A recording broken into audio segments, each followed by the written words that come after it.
Jupiter, the king of planets. It's about 2.5 times as massive as all of the other planets combined. Jupiter's enormous gravity is the reason why the asteroid belt has not yet formed into a planet.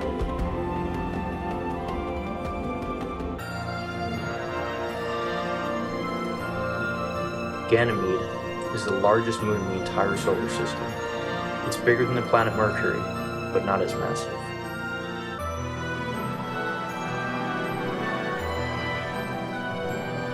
The 4 largest moons of Jupiter were discovered in 1610 by Galileo Galilei and are thus named the Galilean moons. Io is the most volcanic place in the solar system. Jupiter's gravity is stretching it and causes friction deep inside. As a result, the moon is covered in sulfur, lava flows, and volcanoes.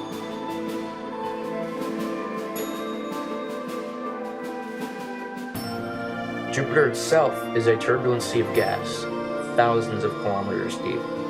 Under the gaseous outer atmosphere lies an even deeper layer of metallic hydrogen, compressed by the pressure of the outer layers. At the very heart of the giant is a rocky core dozens of times more massive than the Earth.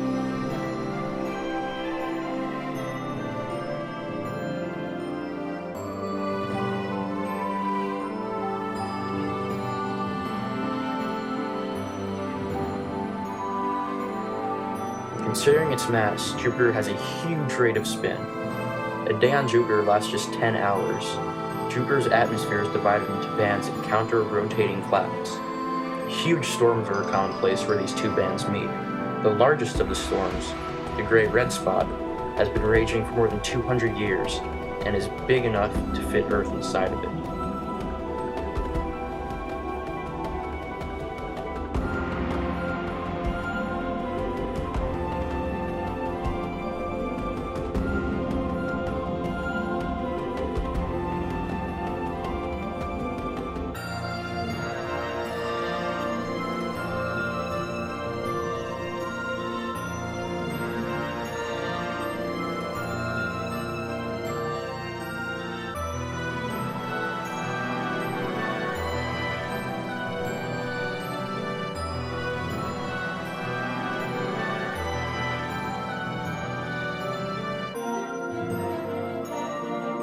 Callisto, the outermost of the Galilean moons. Its surface is riddled with impact craters and there's no sign of geologic activity for millions of years.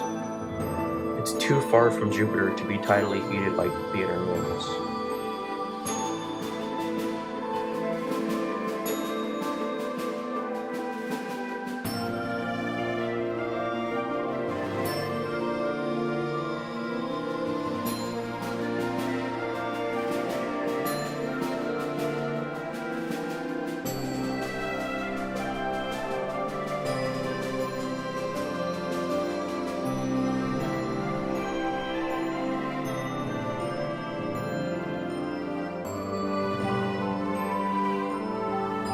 Europa is probably the most fascinating of Jupiter's moons.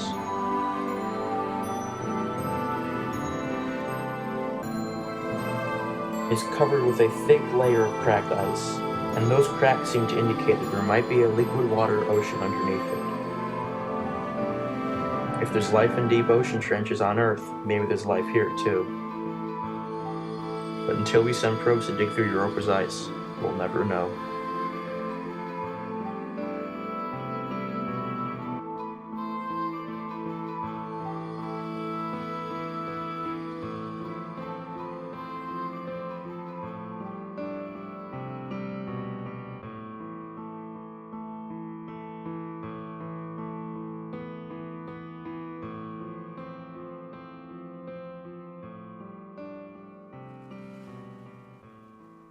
The distances between planets are becoming even bigger. Every next planet is roughly twice the distance from the Sun than the previous one.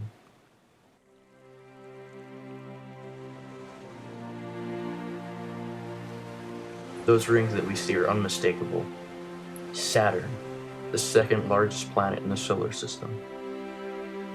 While it may not seem so, even now, we're inside Saturn's rings. The Phoebe ring, discovered in 2009, extends all the way out here. It's not visible to the naked eye because of its extremely low density, but it has left its trace on Leptis, the outermost of Saturn's major moons.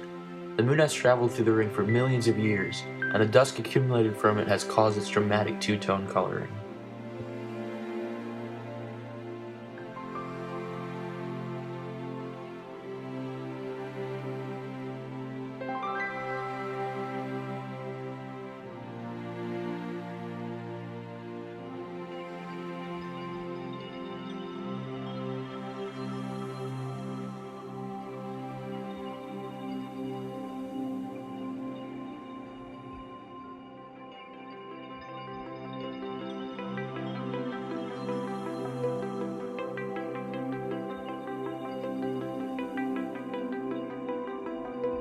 Saturn has the most moons of any planet in the solar system, with over 60 moons in stable orbits.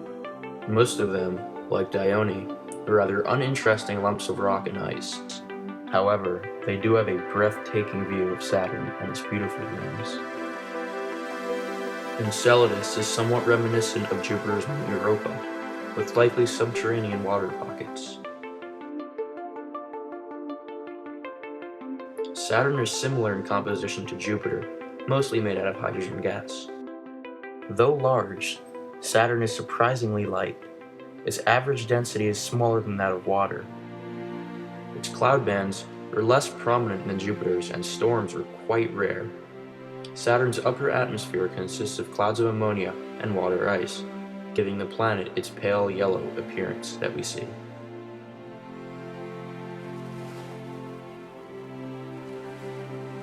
These spectacular rings are probably all that remain of a moon that orbited too close to Saturn. The rings would stretch almost all the way from Earth to the moon, yet they're only around 100 meters thick.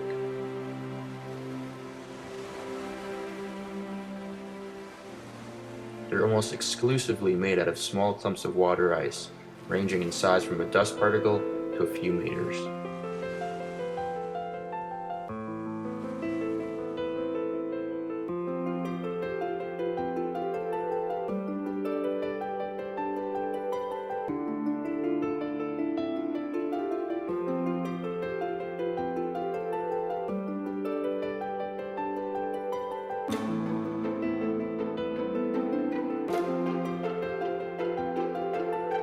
Tethys, another moon of Saturn, and almost entirely made out of water ice. Very likely, a similar moon once broke apart to form Saturn's ring system.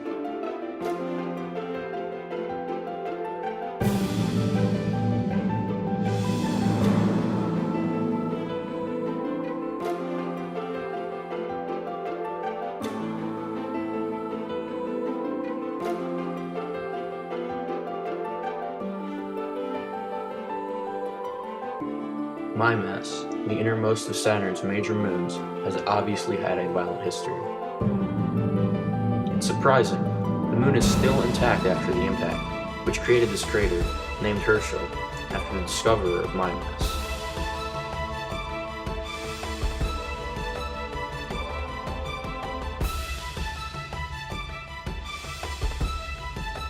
Titan is the largest of Saturn's moons, and the only one in the solar system to have a thick atmosphere, even thicker than Earth's. Little was known of Titan's surface before 2005, when the Huygens probe landed on Titan. The moon was found to be very similar to a primordial Earth, except a lot colder. For searchers of extraterrestrial life in our solar system, Titan is among the prime candidates.